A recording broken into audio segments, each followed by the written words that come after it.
마가복음 15장 29절에서 32절까지 보시겠습니다. 마가복음 15장 29절에서 32절 말씀 한 절씩 보겠습니다. 지나가는 자들은 자기 머리를 흔들며 예수를 모욕하여 이르되 아하 성전을 헐고 사흘에 짓는다는 자여,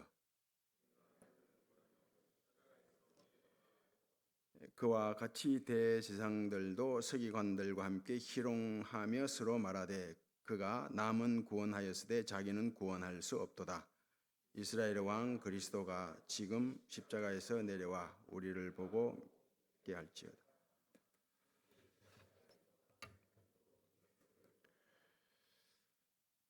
이 남녀가 결혼할 때는 서로 잘 안다고, 다 안다고 그래서 결혼하는데, 결혼하고 나면 하나도 모릅니다. 한 30년 40년 살아도 모르죠. 뭐 죽을 때가 돼도 모릅니다. 그죠? 모르죠. 다 압니까? 서로 잘 모릅니다. 그래서 서로 모르는데 뭐 가치관이 다르고 사고방식이 다르고 기질이 다르고 성격이 다르고 다 다른데, 생각이 다른데, 관점이 다른데, 이 서로 다른 두 사람이 함께 살아가는 것이 예술이죠. 이게 정치입니다. 정치는 조화와 포용의 예술이다. 대화와 타협을 통해서 합의를 만들어내는 예술이 바로 정치입니다. 그 가정도 정치죠. 교회도 정치고 직장도 정치고 나라도 정치입니다. 정치를 잘해야 평안하고 화목해지고 기쁨이 있죠.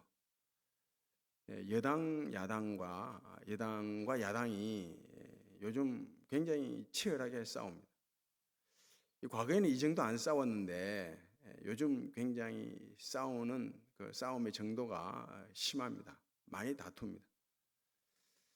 왜 그런가 하면, 왜 요즘 와서 예전과는 달리 요즘 와서 많이 다투는가 하면, 심하게 다투는가 하면 그 배경이 있는데, 대개 다 그런 건 아니지만 진보 측 주류들은 사회주의 공부를 했고, 그리고 특히 우리나라의 그 진보의 주류들은 그 중국의 마오쩌둥의 문화혁명 그 사상사를 공부한 사람들입니다. 그 사상 책들을 보면 다 내용이 어떤 내용인가 하면 기존 전통 질서와 권위를 해체하거든요. 그래서 투쟁해야 된다, 싸워야 된다 이겁니다. 그리고 이 운동권 학생들이죠. 이들은 늘 밖에서 체류탄을 들고 싸웠습니다. 기존 공권력과 싸웠죠. 그 싸움을 굉장히 잘합니다. 근데 보수 측 주류들은 뭐 다 그런 건 아닌데, 대체로 보수 측 주류들은 도서관에서 공부만 했습니다. 공부만 하다 보니까 싸울 줄 모르죠. 그리고 또 보수 측 사람들은 돈 버는데 집중했죠. 돈 벌 때는 안 싸웁니다. 싸우면 남들과 다투면 돈을 많이 벌 수가 없습니다. 그래서 돈 벌고 공부만 했기 때문에 싸울 줄 모릅니다. 그래서 늘 보수는 방어를 하고 진보는 공격을 하고, 그게 여야의 역사입니다. 역사인데, 박근혜 대통령 때 싸울 줄 몰라가지고 탄핵당했다, 이걸 알게 된 거예요. 보수 측에서. 우리가 일방적으로 계속 당하기만 했다, 그래서 힘이 없어서 싸움꾼이 없어가지고 우리가 탄핵당했다, 이걸 뼈저리게 안 거죠. 그래서 그때부터 우리도 싸움의 기술을 익혀야 된다고 해서 보수 사람들도 싸우는 그런 힘을 키우기 시작했어요. 그래서 지금 싸우는 것입니다. 싸워서 얻는 것은 없습니다. 싸워서는 될 일도 안 되죠. 싸워서 얻는 것은 더 큰 싸움. 그래서 율법에 이에는 이, 칼에는 칼, 이런 말씀들이 있는 것입니다. 싸우다 보면 이에는 이가 아니라 이에는 더 큰 이가 또 이렇게 생기게 되고, 칼에는 더 칼, 총이 생기게 되는 것입니다. 그래서 얘는 이, 칼에는 칼, 이렇게 싸울 수는 없습니다. 싸움은 절대 그렇지 않습니다. 싸울 수 없는 것은 더 큰 싸움뿐이다, 이겁니다. 예수님께서 십자가에서 못 박혀 돌아가시는데, 죽어가는데 이 모습을 보고 지나가는 자들이 희롱하죠. 모욕을 줍니다.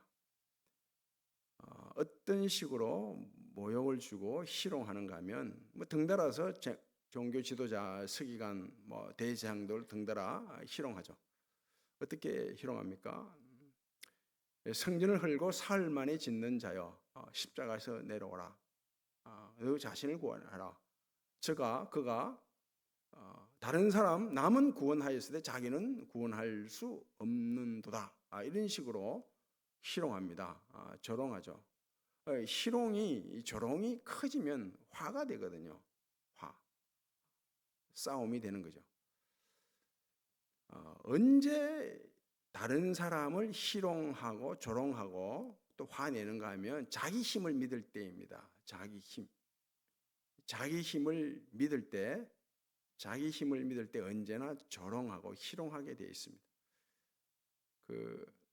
과거 학교 다닐 때 어떤 과목인지는 잘 기억이 안 나는데 한 선생님이 늘 들어와서 늘 예수가 사생하다고 그러면서 조롱하는 거죠. 예수 믿는 사람들을. 예수를 믿느니 차라리 내 주먹을 믿어라. 이런 식으로 말했던 선생이 있었습니다. 자기 힘을 믿을 때 조롱할 수밖에 없습니다. 조롱하게 돼요. 모욕을 주고 조롱하고 짓밟고자 하는 거죠. 자기 힘을 믿기 때문입니다. 예수님께서 이 땅에 오셔서 단 한 번도 힘을 예수님 자신을 위해서 사용했던 적은 없습니다. 처음 공생애를 시작할 때 마귀의 유혹이 네 힘을 가지고 네 스스로 메시아임을 증명하라 이것 아닙니까? 그런데 거절하죠. 충분히 돌을 가지고 떡을 만들 수 있는 분이죠. 그러나 자기 힘을 가지고 자기가 메시아됨을 증명하는데 사용하지 않습니다. 그래서 하나님 말씀으로 산다. 그리고 충분히 성전 꼭대기에서 뛰어내려서 땅에 부딪히지 않고 이런 놀라운 기적을 일으킬 수 있는 분입니다. 그런데 그 힘을 자신을 위해서 사용하지 않습니다. 하나님을 시험하지 말라 그렇게 말씀하죠. 권력도 마찬가지입니다. 자신을 위해서 사용하지 않는 것입니다. 예수님께서 늘 죽은 나사로를 살리셨고 자기 힘을 가지고 지금 이 조롱하는 자들, 지나가는 자들이 조롱하는데 이 조롱하는 자들의 말 그대로 제가 남은 구원하였을 때 남을 구원하는데 다 힘을 사용하셨어요. 죽은 소녀를 살리는데 힘을 사용하셨고 그리고 죽은 청년을 살려내는데 힘을 사용했습니다. 지금 십자가에 달려서 죽어가는 가운데서도 우편 강도를 살리는데 힘을 사용하지 않습니까? 예수님 말씀도 다 그런 말씀이죠. 힘을 가지고 다른 사람을 구원하는데 사용하라. 이런 말씀입니다. 산상수훈이 그렇잖아요. 구제를 하려면 오른손이 하는 일을 왼손이 모르도록 하라. 네가 가진 힘을 가지고 다른 사람을 위해서 사용하라 이것입니다. 오른뺨을 때리면 왼뺨까지 줘라. 이 오른뺨을 맞는다는 것은 손등으로 맞는다는 거거든요. 이 손등으로 때릴 때는 언제나 모욕감을 줄 때, 조롱할 때 손등으로 때립니다. 이렇게 손등으로 때리는 거예요. 이렇게. 그런 자존심 상하고 모욕 당하더라도 참고 왼뺨까지 그냥 당해라, 줘라. 속옷을 달라는 자에게 겉옷까지 줘라.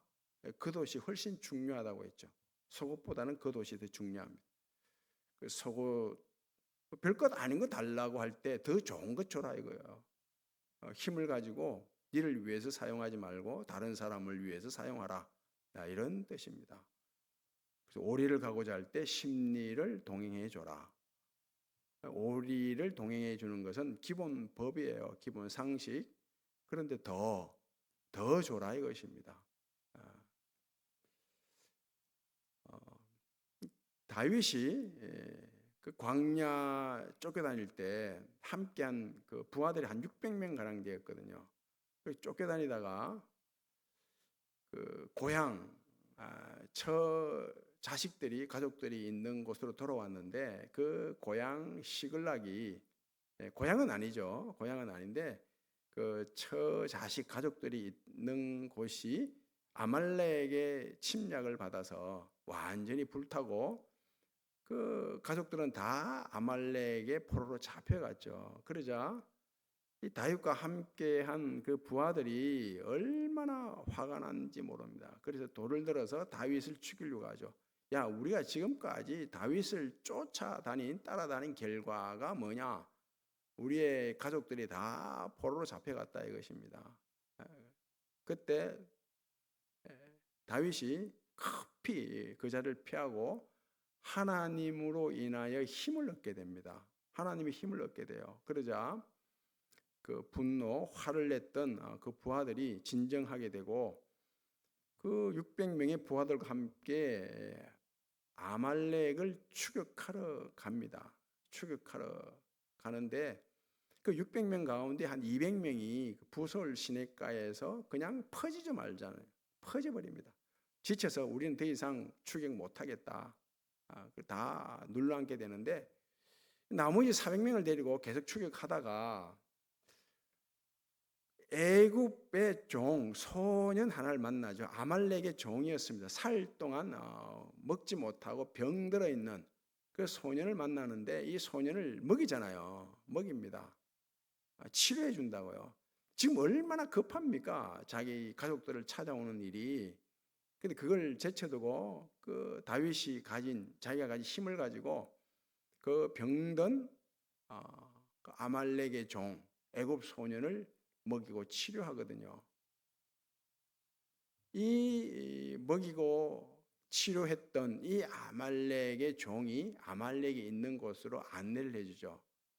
그래서 모든 가족들을 다 찾아오고 엄청난 전리품을 얻거든요. 엄청난 전리품을 얻어요.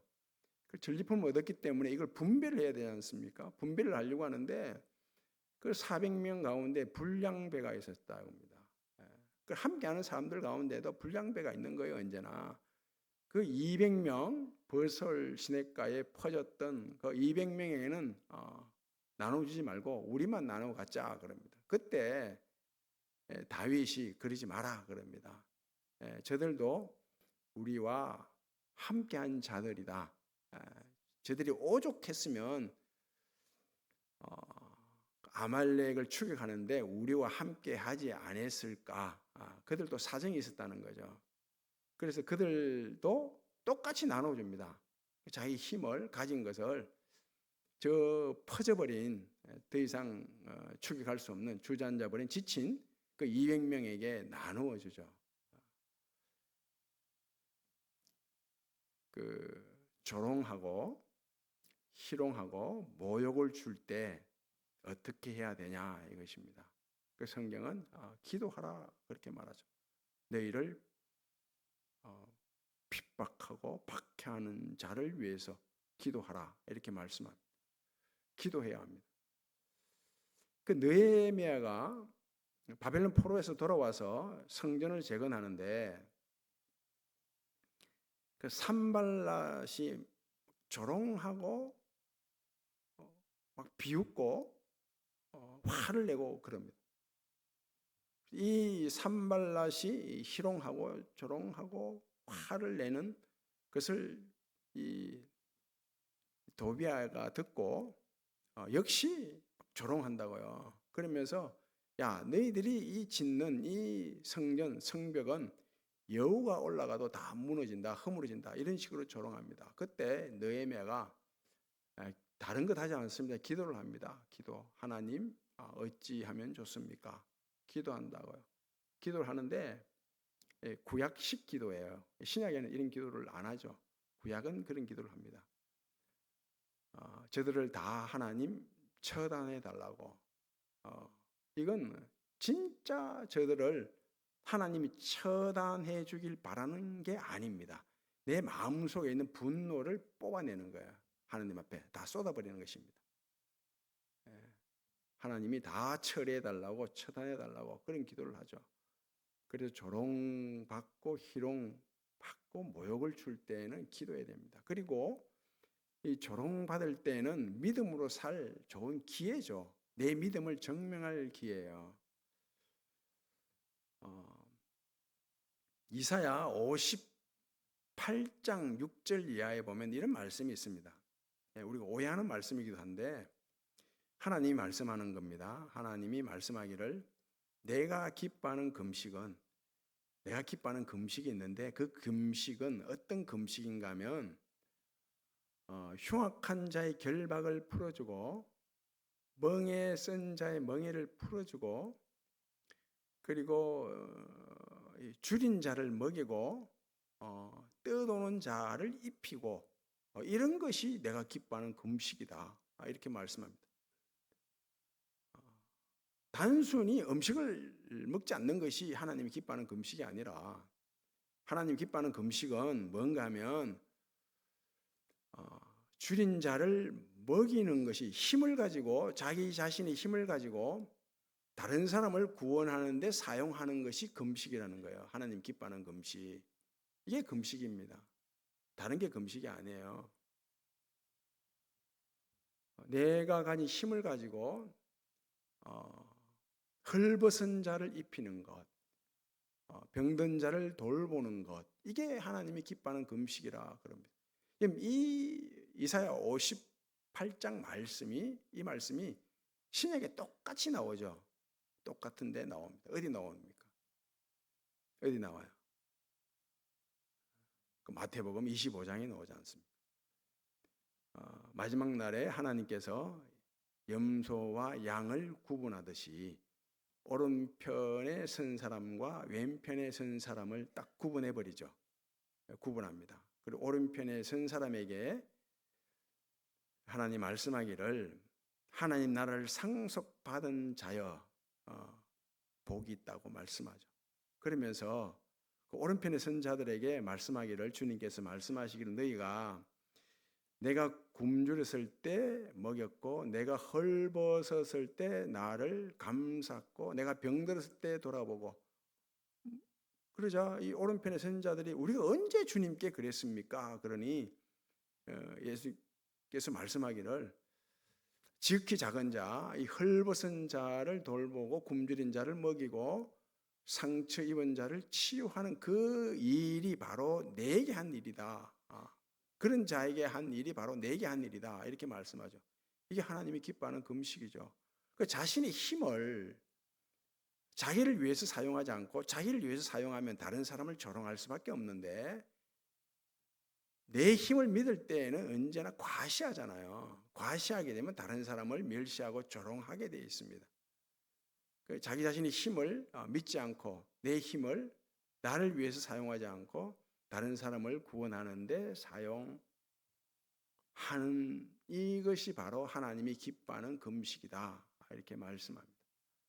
이 사도 바울도 굉장히 조롱을 많이 당했어요. 특히 그 고린도 교회 교인들로부터 고린도 교회 지도자들이죠. 그들로부터 사도권 가지고 조롱을 당하고 그리고 외모 가지고도 조롱을 당하고 굉장히 조롱을 많이 당했어요.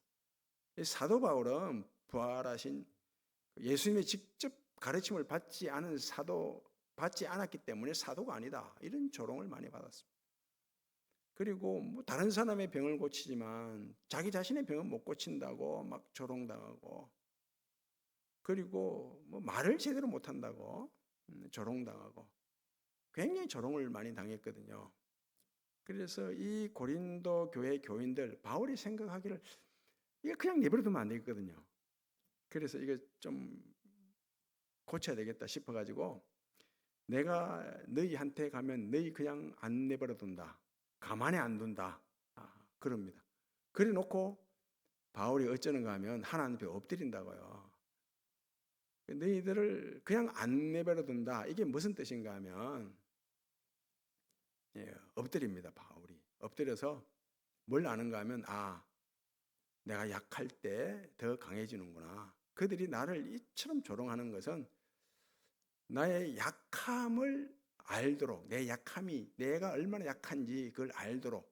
그 약함을 아니까 어떻게 해요? 바울이 엎드린다고요. 엎드리니까 하나님의 은혜가 내려오거든요.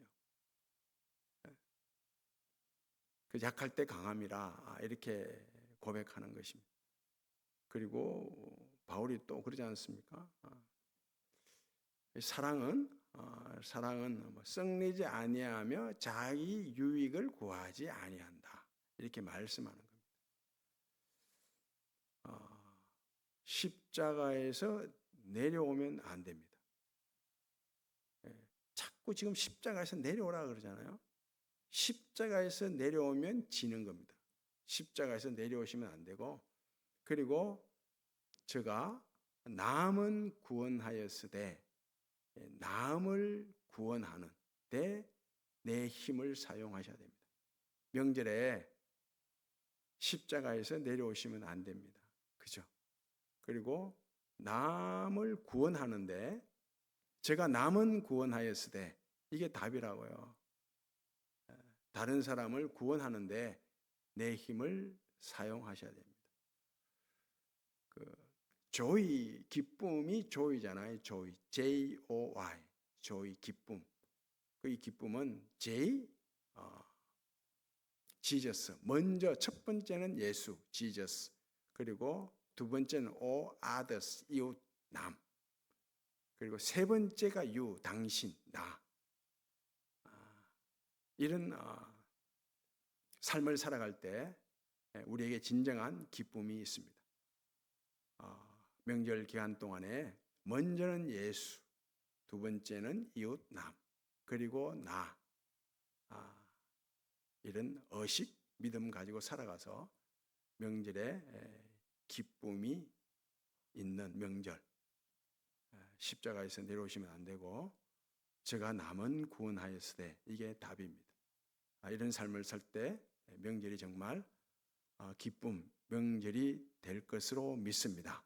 이런 명절 되시기를 바랍니다. 아버지 하나님 감사합니다. 십자가에서 내려오라고 세상은 자꾸 우리를 조롱합니다. 십자가에 내려오면 우리는 집니다. 세상을 이길 수가 없습니다.